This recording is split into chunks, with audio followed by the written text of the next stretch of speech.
La femme fut enfermée de force dans une cage de fer, puis jetée dans l'océan Pacifique.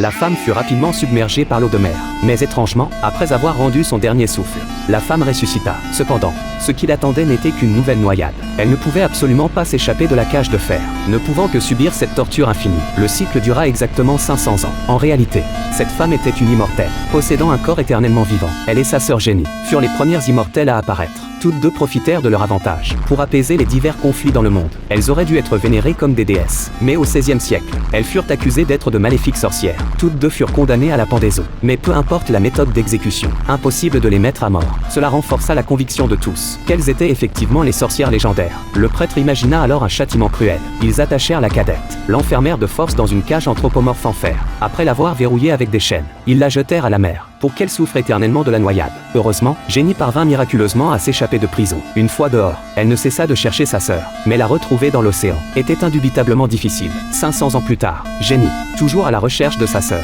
trouva 3 autres immortels. Ils formèrent une équipe de mercenaires, bien qu'il y ait tant d'immortels. En réalité, un immortel n'apparaît que tous les quelques siècles. Ils partagent une perception spéciale entre eux. Chaque fois qu'un nouvel immortel apparaît, ils peuvent le percevoir mutuellement. Ce jour-là, les 4 firent simultanément un rêve étrange. Ils purent clairement percevoir qu'un nouvel immortel était apparu dans le monde. C'était une femme soldat. Lors d'une mission, elle fut blessée par l'ennemi à cause d'une hémorragie excessive. Elle rendit l'âme sur place. Mais étrangement, après avoir été ramenée à la base, elle revint miraculeusement à la vie. Plus troublant encore, la cicatrice au cou avait complètement disparu. Tous furent perplexes. Même elle ne comprenait pas ce qui se passait. Son anomalie fut rapidement découverte par ses supérieurs. Elle fut considérée comme un monstre, devant être envoyée au laboratoire pour des recherches. Heureusement, au moment critique, Jenny apparut à temps, terrassa facilement 2 soldats. Elle n'eut pas le temps d'expliquer, assomma directement la femme et l'emporta. Quand la femme se réveilla à nouveau, elle était déjà en route vers leur destination. Lucy crut qu'elle avait été kidnappée, prit instantanément une décision, ouvrit la portière d'un coup de pied, sauta sans hésiter. Jenny, voyant cette scène,